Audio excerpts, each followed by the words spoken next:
Lahore central jail में 23 मार्च 1931 की शुरुआत किसी और दिन की तरह ही हुई थी। फर्क सिर्फ इतना था कि सुबह सुबह जोर की आंधी आई थी, लेकिन जेल के कैदियों को थोड़ा अजीब सा लगा जब 4 बजे ही वार्डन चतर सिंह ने उनसे आकर कहा कि वो अपनी अपनी कोठरियों में चले जाएं। लेकिन उन्होंने कारण नहीं बताया। उनके मुंह से सिर्फ ये निकला कि आदेश ऊपर से है। अभी कैदी सोच ही रहे थे कि माजरा क्या है। जेल का नाई बरकत हर कमरे के सामने से फुसफुसाते हुए गुजरा कि आज रात भगत सिंह, राजगुरु और सुखदेव को फांसी दी जाने वाली है। उस क्षण की निश्चिंता ने उनको झकझोर कर रख दिया। कैदियों ने बरकत से मनुहार की कि वो फांसी के बाद भगत सिंह की कोई भी चीज जैसे पेन, कंघा या घड़ी उन्हें लाकर दे, ताकि वो अपने पोते पोतियों को बता सके कि कभी वो भी भगत सिंह के साथ जेल में बंद थे। बरकत भगत सिंह की कोठरी में गया और वहां से उनका पेन और कंघा ले आया। सारे कैदियों में होड़ लग गई कि किसका उस पर अधिकार हो। आखिर में ड्रॉ निकाला गया। अब सब कैदी चुप हो चले थे। उनकी निगाहें उनकी कोठरी से गुजरने वाले रास्ते पर लगी हुई थी। भगत सिंह और उनके साथी फांसी पर लटकाए जाने के लिए उसी रास्ते से गुजरने वाले थे। एक बार पहले जब भगत सिंह उसी रास्ते से ले जाए जा रहे थे तो पंजाब कांग्रेस के नेता भीमसेन सच्चर ने आवाज ऊंची कर उनसे पूछा कि आप और आपके साथियों ने लाहौर कॉन्स्पिरेसी केस में अपना बचाव क्यों नहीं किया। तब भगत सिंह का जवाब था कि इंकलाबियों को मरना ही होता है, क्योंकि उनके मरने से ही उनका अभियान मजबूत होता है, अदालत में अपील से नहीं। वार्डन चतर सिंह भगत सिंह के खैरख्वाह थे और अपनी तरफ से जो कुछ बन पड़ता था उनके लिए करते थे। उनकी वजह से ही लाहौर की द्वारकादास लाइब्रेरी से भगत सिंह के लिए किताबें निकालकर जेल के अंदर आ पाती थी।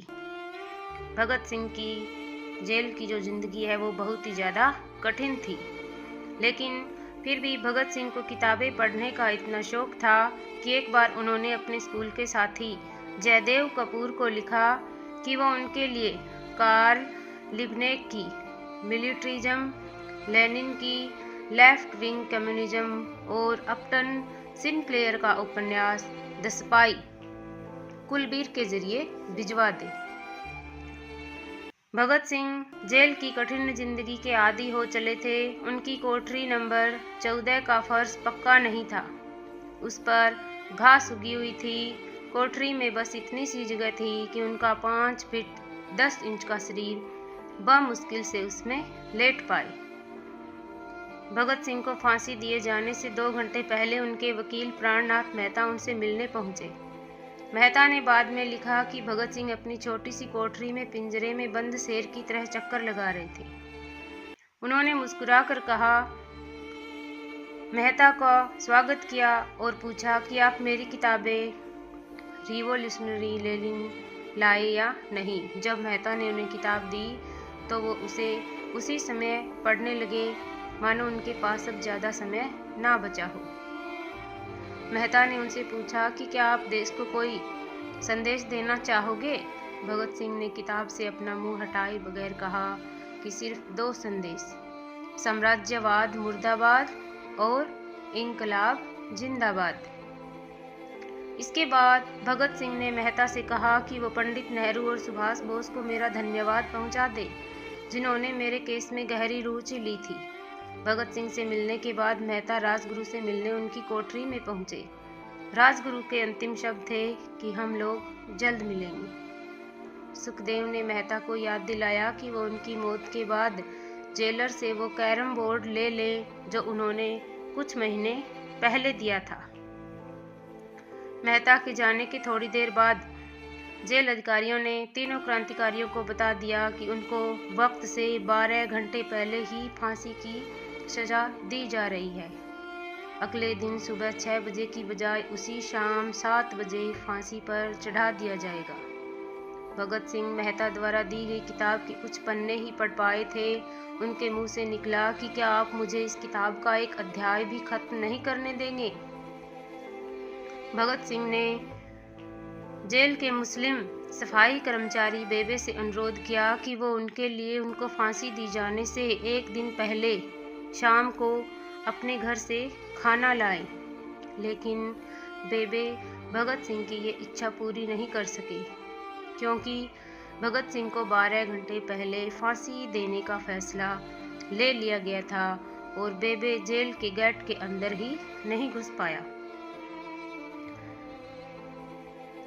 थोड़ी देर बाद तीनों क्रांतिकारियों को फांसी की तैयारी के लिए उनकी कोठरियों से बाहर निकाला गया। भगत सिंह, राजगुरु और सुखदेव ने अपने हाथ जोड़े और अपना प्रिय आज़ादी गीत गाने लगे कि कभी वो दिन भी आएगा कि जब हम आज़ाद होंगे, ये अपनी ही जमी होगी, ये अपना आसमान होगा। फिर इन तीनों का एक एक करके वजन लिया गया। सबके वजन बढ़ गए थे। इन सबसे कहा गया कि अपना आखिरी स्नान करें। फिर उनको काले कपड़े पहनाए गए, लेकिन उनके चेहरे खुले रहने दिए गए। चतर सिंह ने भगत सिंह के कान में फुसफुसा कर कहा कि वाहे गुरु को याद करो। भगत सिंह बोले, पूरी जिंदगी मैंने ईश्वर को याद नहीं किया। असल में मैंने कई बार गरीबों के क्लेश के लिए ईश्वर को कोसा भी है। अगर मैं अब उनसे माफ़ी मांगूं तो वो कहेंगे कि इससे बड़ा डरपोक कोई और नहीं, इसका अंत नज़दीक आ रहा है, इसलिए ये माफ़ी मांगने आया है। जैसे ही जेल की घड़ी ने 6 बजाए, कैदियों ने दूर से आती कुछ पद चापें सुनी। उनके साथ भारी बूटों के जमीन पर पड़ने की आवाज़ें भी आ रही थी। साथ में एक गाने का भी दबा स्वर सुनाई दे रहा था कि सरफरोशी की तमन्ना अब हमारे दिल में है। तभी सभी को अचानक जोर जोर से इंकलाब जिंदाबाद और हिंदुस्तान आज़ाद हो के नारे सुनाई देने लगे। फांसी का तख्ता पुराना था, लेकिन फांसी देने वाला काफ़ी तंदुरुस्त। फांसी देने के लिए मसीद जल्लाद को लाहौर के पास शाहदरा से बुलवाया गया था। भगत सिंह इन तीनों के बीच में खड़े थे। भगत सिंह अपनी मां को दिया गया वो वचन पूरा करना चाहते थे कि वो फांसी के तख्ते से इंकलाब जिंदाबाद का नारा लगाएंगे। लाहौर जिला कांग्रेस के सचिव पिंडी दास सोंधी का घर लाहौर सेंट्रल जेल से बिल्कुल लगा हुआ था। भगत सिंह ने इतनी जोर से इंकलाब जिंदाबाद का नारा लगाया कि उनकी आवाज़ सोंधी के घर तक सुनाई दी। उनकी आवाज़ सुनते ही जेल के दूसरे कैदी भी नारे लगाने लगे। तीनों युवा क्रांतिकारियों के गले में फांसी की रस्सी डाल दी गई, उनके हाथ और पैर बांध दिए गए। तभी जल्लाद ने पूछा कि सबसे पहले कौन जाएगा। सुखदेव ने सबसे पहले फांसी पर लटकने की हामी भरी। जल्लाद ने एक एक कर रस्सी खींची और उनके पैरों के नीचे लगे तख्तों को पैर मारकर हटा दिया। काफ़ी देर तक उनके शव तख्तों से लटकते रहे। अंत में उन्हें नीचे उतारा गया और वहां मौजूद doctor, lieutenant colonel J Nelson और लेफ्टिनेंट कर्नल NS सोंधी ने उन्हें मृत घोषित कर दिया। एक जेल अधिकारी पर इस फांसी का इतना असर हुआ कि जब उससे कहा गया कि वो मृतकों की पहचान करे तो उसने ऐसा करने से इनकार कर दिया। उसे उसी जगह पर निलंबित कर दिया गया। एक जूनियर अफसर ने ये काम अंजाम दिया। पहले ये योजना थी कि इन सब का अंतिम संस्कार जेल के अंदर ही किया जाएगा, लेकिन फिर ये विचार त्यागना पड़ा जब अधिकारियों को आभास हुआ कि जेल से धुआं उठते देख बाहर खड़ी भीड़ जेल पर हमला कर सकती है। इसीलिए जेल की पिछली दीवार तोड़ी गई। उसी रास्ते से एक ट्रक जेल के अंदर लाया गया और उस पर बहुत अपमानजनक तरीके से उन शवों को एक सामान की तरह डाल दिया गया। पहले तय हुआ था कि उनका अंतिम संस्कार रावी के तट पर किया जाएगा, लेकिन रावी में पानी बहुत ही कम था, इसीलिए सतलज के किनारे शवों को जलाने का फैसला लिया गया। उनके पार्थिव शरीर को फिरोजपुर के पास सतलज के किनारे लाया गया। तब तक रात के 10 बज चुके थे। इस बीच उप पुलिस अधीक्षक कसूर सुदर्शन सिंह कसूर गांव से एक पुजारी जगदीश अचरज को बुला लाए। अभी उनमें आग लगाई ही गई थी कि लोगों को इनके बारे में पता चल गया। जैसे ही ब्रितानी सैनिकों ने लोगों को अपनी तरफ आगे देखा, वो शवों को वहीं छोड़कर अपने वाहनों की तरफ भागे। सारी रात गांव के लोगों ने उन शवों के चारों ओर पहरा दिया।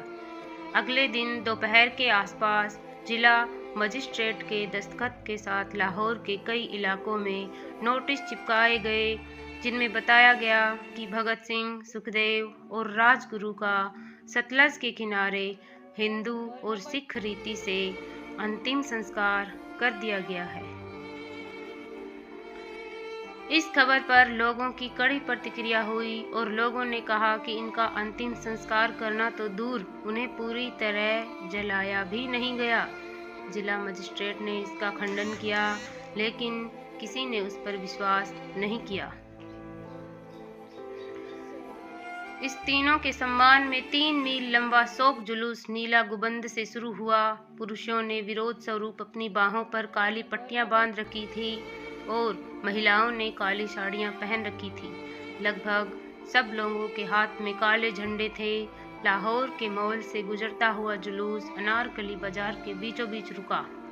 अचानक पूरी भीड़ में उस समय सन्नाटा छा गया जब घोषणा की गई कि भगत सिंह का परिवार तीनों शहीदों के बचे हुए अवशेषों के साथ फिरोजपुर से वहां पहुंच गया है। जैसे ही फूलों से ढके 3 ताबूतों में उनके शव वहां पहुंचे, भीड़ भावुक हो गई। लोग अपने आंसू नहीं रोक पाए।